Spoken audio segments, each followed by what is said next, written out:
but want to express that I appreciate and respect the views of others. I believe in the principle of live and let live, and I hold a deep respect for those whose lives are guided by the teachings of, for instance, the Bible and the morals expressed through the Ten Commandments.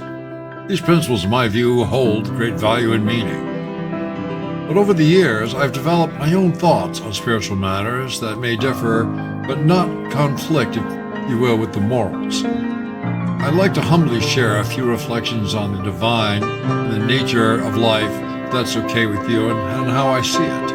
When considering the divine, I feel it is impossible to truly grasp what God is, given our limited human perspective. In fact, even if Moses, who was educated and well-versed, wrote the Ten Commandments himself in recognizing their importance for his people, I believe God spoke through him. The Bible also personifies God as a burning bush, not as a human figure, but suggests that God is an abstract concept capable of taking any form. In my view, any attempt to define God risks projecting human limitations onto something that lies far beyond our very limited comprehension as living beings. God, I feel, inspires us through our thoughts and actions, but no one can claim to speak fully for God. Additionally, I feel there is no such thing as original sin. I believe that all life contains a soul, because without it, there can be no life.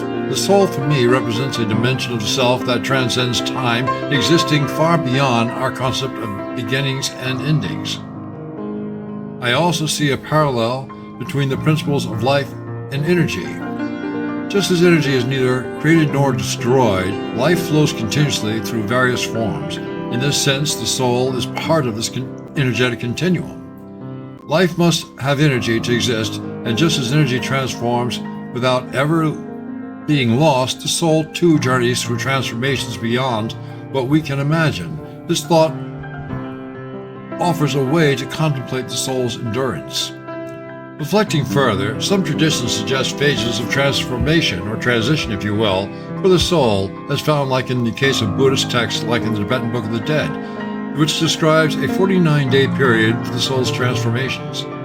While not directly aligned with Christian teachings, I find this idea offers a valuable metaphor for understanding life's continuity and renewal.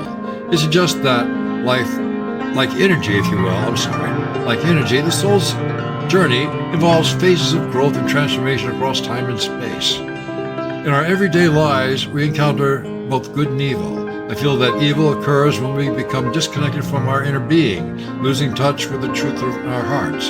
Conversely, good, in my view, is the unconscious flow of the spirit, much like an infant's innocence, where the experience of life itself becomes a pure and natural expression of the divine essence. I contend that the more truthful we are, the more truth we can see. In striving to live authentically, we align ourselves with the flow of divine energy present in all creation. Truthfulness, I believe, draws us closer to the divine gift that is life itself and deepens our capacity to recognize the sacred in everyday moments. In closing, I believe that God represents the divine gift present in all life. This divine essence flows through every form of life, reminding us that even in our diversity of beliefs, all life shares in something sacred and eternal. Thank you for considering my reflections.